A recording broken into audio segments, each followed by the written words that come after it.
நல்லது பண்றதுக்கு அரசியலுக்கு வாங்கடா, கொள்ளை அடிக்கிறது கொலை பண்றதுக்கு அரசியலுக்கு. ஓடி விளையாடு ஓய்ந்திருக்கலாகாது. அதுக்கு தான் சூப்பர் சரவணா ஸ்டோர்ஸ்ல சம்மருக்கு ஆடைகள் வாங்கும் போது அவுட்டோர் கேம்ஸ் ஃப்ரீ. ஓடு ஆடு விளையாடு. சூப்பர் சரவணா ஸ்டோர்ஸ் சம்மர் கோடையை கொண்டாடலாம். திமுக கூட்டணி 125 145 சீட்டு, அதிமுக 65 80, தாவேக 18 24 சீட்டு, பிற 2 6 சீட்டா சார். எப்படி சார் பாக்குறீங்க? திமுக எத்தனை ஆயிரம் கோடி ரூபாய் செலவு செய்தார்கள் இந்த செய்தி ஸ்தாபனங்களை, பேக்கேஜ் செய்தி ஸ்தாபனங்களை எப்படி விலைக்கு வாங்கியிருக்கும்?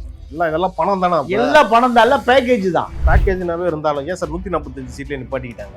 அவங்களுக்கே தெரிஞ்சு போச்சா அதுக்கு மேல வராது? அதில் இல்ல அதாவது வாங்கின பணத்துக்கே இவ்வளவுதான் சொல்ல முடியும். இந்த சர்வே போட்ட இந்த நிறுவனத்துக்கு தமிழ்நாட்டுடைய அரசியலே தெரியும். இங்க 2 கூட்டணி தான், ஒன்னு திமுக கூட்டணி, ஒன்னு அதிமுக கூட்டணி. விஜய் வெற்றி வாய்ப்புக்கு பக்கத்திலே வர முடியாது சொல்லி அவ்வளவு கூட்டத்தை பார்த்தாலே கிட்டத்தட்ட 1.5 கோடி வாக்கு கிடைச்சிருக்கு. திமுக அதிமுக 2 கட்சிகளுக்கு தான் வாக்கு வங்கி அதிகம். இத முந்தி முந்தணும்னா தாவேகா இதை விட வலிமையா இருக்கும். ஒரு 2 நாள் சந்தோஷத்துக்காக ஒரு 50 கோடி ரூபாய் கொடுத்த பேக்கேஜ் நிறுவனங்கள். இது கூட பாத்தீங்கன்னா தாவேகாக்கு 18 24 சீட் வரைக்கும் வரும். பெரிய விஷயமா சார் ஜெயிச்சா? ஆமா 20 சீட்ல வந்தா அடுத்து தாவேகா ஆட்சி தான். ஓகே, 20 சீட் வந்தா தாவேகா ஆட்சி தான். அதனால வாய்ப்பே இல்லை. திமுக தான் பெருவாரி வெற்றி பெறும் அப்படின்னு எத்தனை மணி வரைக்கும்? 12 மணி 12:30 1 மணி வரைக்கும் பேசிட்டு இருக்காங்க. 1 மணிக்கு மேல திமுக தோல்வி அடையுது, அதிமுக ஆட்சி அமைப்பதற்கான பெரும்பான்மை நோக்கி நகருது. அப்போ இது போன்ற காட்சிகள் எல்லாம் 4ஆம் தேதி மதியம் நடக்கும். அப்போ இதெல்லாம் தவிடுபொடி ஆகி சொந்த மக்கள் சாவதை பற்றி அவனுக்கு கவலையே. ஓட்டு போட்டவன் உயிரோட இருக்கு. அதான் அரசியல். ஓட்டு போறதோட வேலை முடிஞ்சு போச்சு. அடிமையா கிடந்து சாவு. இதெல்லாம் நம்ம தேவையில்ல. 4ஆம் தேதி அதிகாரப்பூர்வமா தெரிய போகுது. ஆமா, அதுவே போர்ஜரி. எது ரிசல்ட்டேவா? இந்த மிஷினை கண்டுபிடிச்சான்ல ஜப்பானும் அமெரிக்காவும், அவன் இதை பயன்படுத்தல. அவன் பேலட் தான் வச்சிருக்கான். என்ன காரணம்? மிஷின் மேல அவனுக்கே நம்பிக்கை இல்லை. பாவி மக்களை சுரண்டி வாழ்கிற இந்த நாடும் இந்த அரசியல்வாதிகளும் அதிகாரிகளும் என்று ஒழிக்கப்படுகிறார்களோ அன்றுதான் நல்லாட்சி வரும். தங்க நகைகள் சோவரனுக்கு 3000 தள்ளுபடி, வைர நகைகளுக்கு 10,000 தள்ளுபடி, மேலும் பல சலுகைகளுடன் அக்ஷய சூப்பர் தங்க திருவிழா. Saravana store super jewellery, Chennai, Madurai, Coimbatore.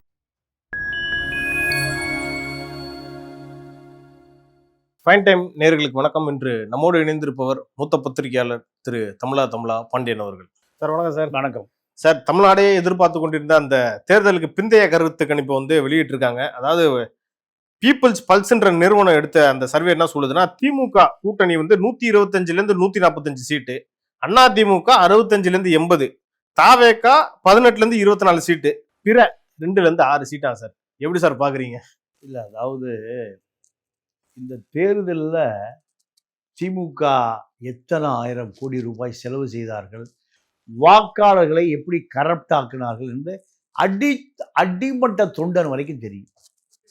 அப்போ இந்த செய்தி ஸ்தாபனங்களை, பேக்கேஜ் செய்தி ஸ்தாபனங்களை எப்படி விலைக்கு வாங்கியிருப்பான்? இதெல்லாம் பணம் தானே? எல்லாம் பணம் தான், எல்லாம் பேக்கேஜ் தான். நீங்க வாக்காளர்களுக்கு எந்த தொகுதிக்கும் பணம் பாயாத ஒரு தொகுதி சொல்ல முடியுமா உங்களால? எல்லாத்துலயும் பாஞ்சிருக்கு. அது எலெக்ஷன் கமிஷன் பார்க்கவே இல்லை சார். இந்த எலெக்ஷன் கமிஷனே 10,000 கோடி செலவு பண்ணியிருக்கு. எலெக்ஷன் கமிஷன் இதுக்கு அதுக்கு சம்பந்தமே இல்லை. சரி, கொடுத்து நீங்க சொல்ற மாதிரி பேக்கேஜ்னாவே இருந்தாலும் ஏன் சார் 145 சீட்ல நிப்பாட்டிக்கிட்டாங்க? அவங்களுக்கே தெரிஞ்சு போச்சா அதுக்கு மேல வராது? அதில் இல்ல அதாவது நீங்க வாங்கின பணத்துக்கு அதிகபட்சம் இவ்வளவுதாங்க சொல்ல முடியும். வாங்கின பணத்துக்கே இவ்வளவுதான் சொல்ல முடியும். ஏன்னா நாங்களும் நிறுவனம் நடத்தணும். முழு பூசணிக்காய சோத்துல மறைக்க முடியாது. அதனால இவ்வளவுதாங்க உங்களுக்கு நாங்க சொல்ல முடியும். கடைசி நேரம் சந்தோஷம் திமுகவுக்கு, கடைசி நேரம் சந்தோஷம். நீங்க மற்ற பிற இங்க இந்த தமிழ்நாட்டு இது வரைக்கும் சுயேட்சை எங்கேயாவது ஒரு 2-4 எம்எல்ஏ ஜெயிச்சு 6. அப்போ இந்த சர்வே போட்ட இந்த நிறுவனத்துக்கு தமிழ்நாட்டுடைய அரசியலே தெரியல. தமிழ்நாட்டுல அரசியலே தெரியல. இங்க 2 கூட்டணி தான், ஒன்னு திமுக கூட்டணி, ஒன்னு அதிமுக கூட்டணி. 2வது விஜய் வெற்றி வாய்ப்புக்கு பக்கத்திலே வர முடியாது. ஏன் இப்படி சொல்றீங்க? அவளுக்கு வந்த கூட்டத்தை பார்த்தாலே கிட்டத்தட்ட 1.5 கோடி வாக்கு கிடைச்சிருக்கணுமே சார். இல்லை, அதாவது திமுக அதிமுக 2 கட்சிகளுக்கு தான் வாக்கு வங்கி அதிகம். இதை முந்தி வரணும், முந்தணும்னா தாவேகா இதை விட வலிமையாக இருக்கும்.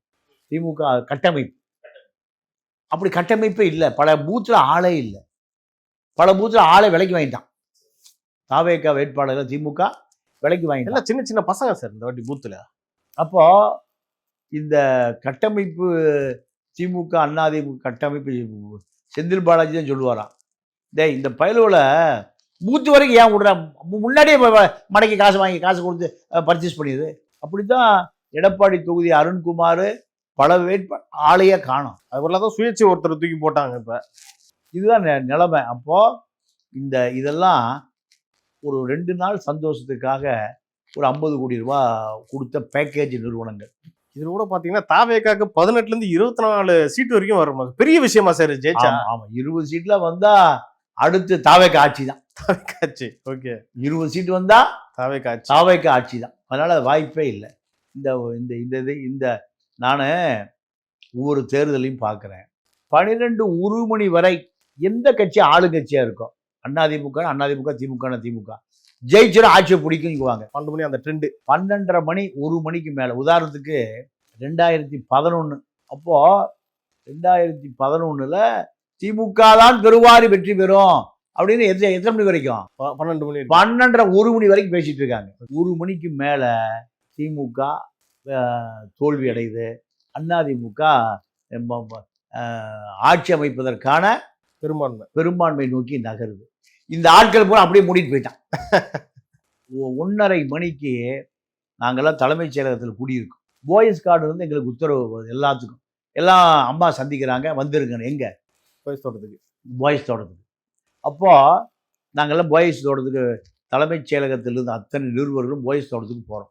அப்படி போகிற பொழுது பொக்கே வாங்கிட்டு அத்தனை ஐபிஎஸ் அதிகாரிகளாம் எங்கே போனான்? கருணாநிதி வீட்டுக்கு போனாங்க. எதுக்கு சார்? அங்க அவர் முதலமைச்சர் ஆகிட்டார், சால்வை போடுறாங்க. திமுக படுதோல்வி, அதிமுக ஆட்சி அமைப்பதற்கு அதிகாரமான பெரும்பான்மை வந்துட்டு இருக்கு. அதாவது 2 பேலன்ஸில் போயிட்டு இருக்கு. இருக்கும்போது அதிமுக ஆட்சி அமைப்பதற்கான பெரும்பான்மையை பெற்று விட்டதுன்னு தெரிஞ்ச பிறகு அங்க போன அத்தனை பேரும் அந்த பொக்கை எடுத்துட்டு எதிர்த்த வீதி தான். அப்படியே ஒரு 5 நிமிஷம். நீங்க அந்த கோபாலபுரம், இந்த பக்கம் போயஸ் கார்டன், நடுவில் ராதாகிருஷ்ணன் ரோடு, அப்படியே இந்த பக்கம் எல்லாம் வந்துட்டாங்க. கண்ணால பார்த்த காட்சி. அப்போ ஒரு தள்ளு வண்டியில சக்கர நாட்காலியில ஒரு ஊனமுற்ற சகோதரர் அதிமுக அந்த கொடி கட்டி இருக்கு. அப்போ அவரு கெட்ட வார்த்தையில அந்த ஐஏஎஸ் ஐபிஎஸ் அதிகாரிகள் நோக்கி திட்டுறாரு. எல்லா பேரும் அங்க இருந்தாங்க. எங்க? கோபாலபுரத்துல. நம்ம கட்சி ஜெயிச்சோனையும் அவ்வளவு பேர் திரும்பி இங்க வந்துட்டாங்க. கிட்ட வார்த்தையில அந்த ஊனமுற்ற தோழர் அதிமுக தொண்டை கத்துறாரு. அப்போ ஒரு போலீஸ் உயர் அதிகாரி, ஐஜி லெவல்ல உள்ள அதிகாரி போய் திட்டாத, பேசாத அன்பா சொல்லிட்டு போறாரு. அங்க நின்ன பூங்கொத்தோடு கருணாநிதி வீட்டுக்கு போவதற்கு நின்று கொண்டிருந்த அத்தனை அதிகாரிகளும் எங்க வந்துட்டாங்க? போயஸ் தொடர் கதவு திறக்கப்படுகிறது. ஜெயலலிதா இறங்கி வர்றாங்க. ஒவ்வொருத்தரையும் நின்று பேசுறாங்க. அப்போ இது போன்ற காட்சிகள் எல்லாம் 4ஆம் தேதி மதியம் நடக்கும். அப்போ இதெல்லாம் தவிடுபொடி ஆகி. ஏன்னா இந்த டவுட் ஏற்கனவே வந்துச்சு சார். இப்போ 2024 பாராளுமன்ற தேர்தல் நடந்தப்போ கூட மோடி 400 சீட்டு ஜெயிப்பாரு அப்படின்னு சொல்லி எல்லா ஊடகமும் சொல்லிச்சு. கடைசியில் 240 மைனாரிட்டி கவர்மெண்ட் நடத்திட்டு இருக்காங்க. ஸோ எல்லாமே பணம் தான் விளையாடுதா சார்? இந்தியாவை பொறுத்த வரைக்கும் லஞ்ச லாவணியம் ஊழல் என்பது நீங்க தேசியமயமாக்கப்பட்ட கொள்கை. ஏன்னா இங்க எல்லா கார்பரேட் முதலாளி தான் எல்லாத்தையுமே தீர்மானிக்கிறான். நீங்க இப்போ ஒரு ஹுண்டாய் கம்பெனி இருக்கு, உதாரணத்துக்கு சொல்றேன். ஒரு 2000 கோடி ரூபாயோட வர்றான். பிரைம் மினிஸ்டர் ஆஃபீஸுக்கு போவான், இப்போ சிஎம் ஆஃபீஸுக்கு போவான். அங்கே 100 கோடி, இங்கே 100, அங்கே 500 கோடி, இங்கே 100 கோடி கொடுத்தா என்ன தேவையோ அவன் நேரடியாக சிஎம் ஆஃபீஸுக்கு தான் பேசுவான். யார்? இந்த ஹுண்டாய் கம்பெனி கொரியன். ஒரு 100 ஏக்கரா கொடுத்துருவாங்க.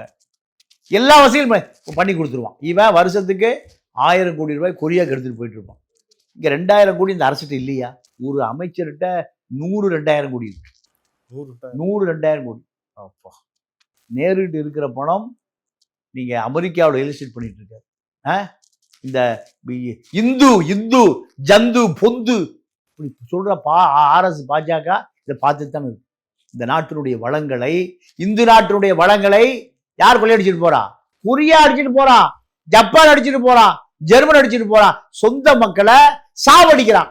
இதை இந்து இந்துன்னு பாக்குற பார்ப்பன பண்டார பரதேசி பயிலுவா பார்த்துட்டு தானே இருக்கான். கொரியாவோட 3 லட்சம் ரூபாய் சம்பளம், இங்க 30,000 சம்பளம் அதே வேலைக்கு. அப்போ இந்து இந்துன்னு சொல்லுகிற ஆர்எஸ்எஸ் பார்ப்பன பண்டார பரதேசிக இதை பார்த்து தானே இருக்கான். அப்போ சொந்த மக்கள் சாவதை பத்தி அவனுக்கு கவலையே இல்லை.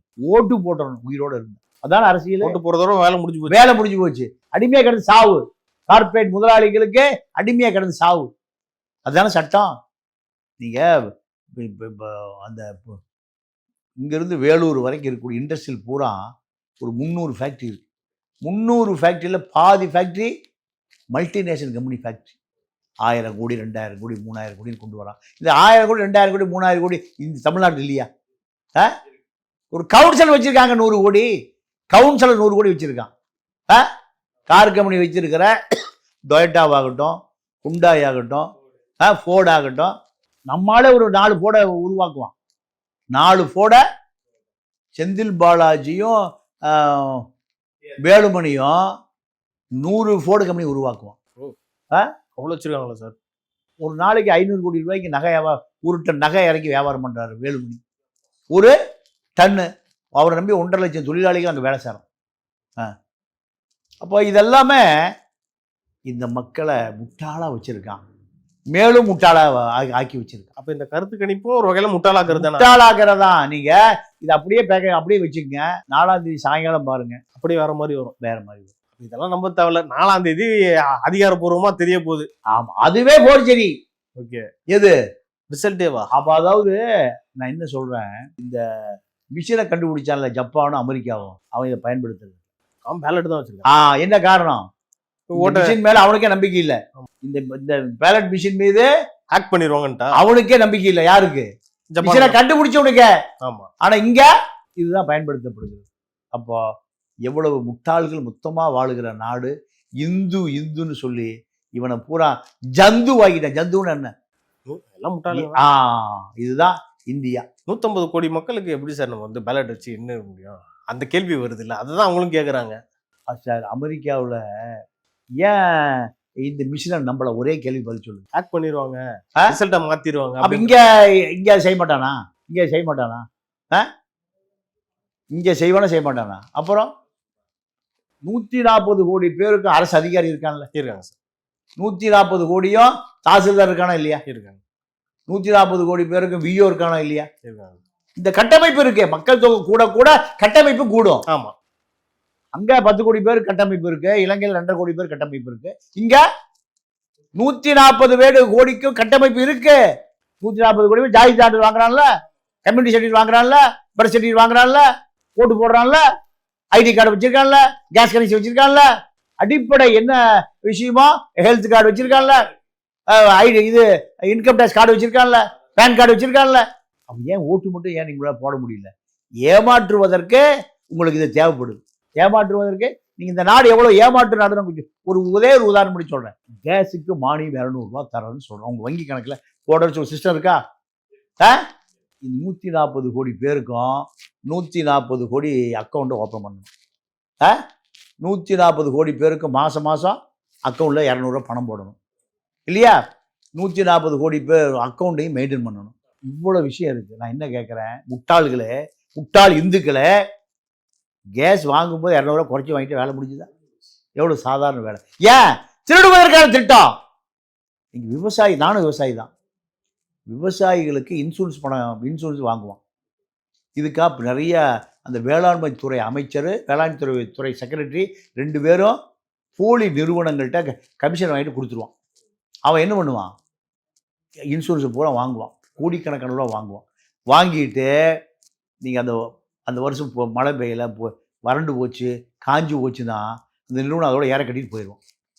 ஒரு 1000 கோடி ரூபா வசூல் பண்ணுவான் ஏழை விவசாயிகிட்ட. இன்சூரன்ஸ் பணமா திரும்பி வாங்குறான்ல, அந்த நிறுவனம் அடுத்து இருக்கவே இருக்காது. நான் தொடர்ந்து கட்டிட்டு இருக்கேன். எனக்கு ஒரு 3 ஏக்கர் நிலம் இருக்கு. ஒவ்வொரு வருஷமும் புது புது நிறுவனம் வரும். ஏன் அந்த நிறுவனம் வருது? விவசாயத்துறை அமைச்சரும் விவசாயத்துறை செக்ரட்டரியும் காசை கொடுத்தா எவன் வேணா வரலாம்.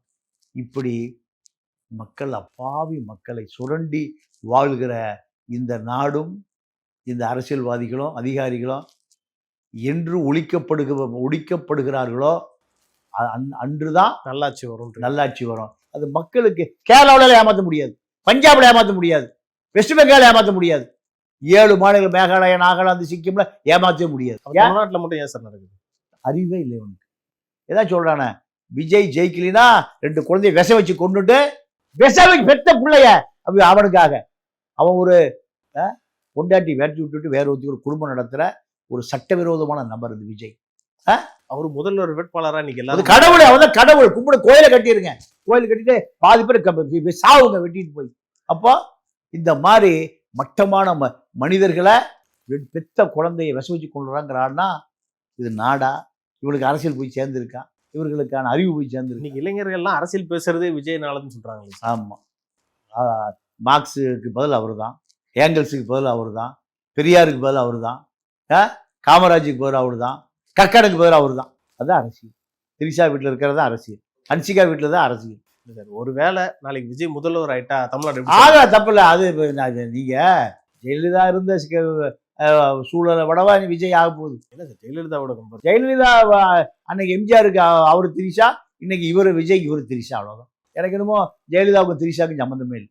அது பெரிய திரிஷா, அது சின்ன திரிஷா, பெரிய வேறுபாடு இல்லை. வேறுபாடல்ல இல்லை. திரிஷாக்கள் எல்லாம் முதலமைச்சர் ஆனாலும் தமிழ்நாட்டுடைய தலைவிதி மாறப்போவதில்லை.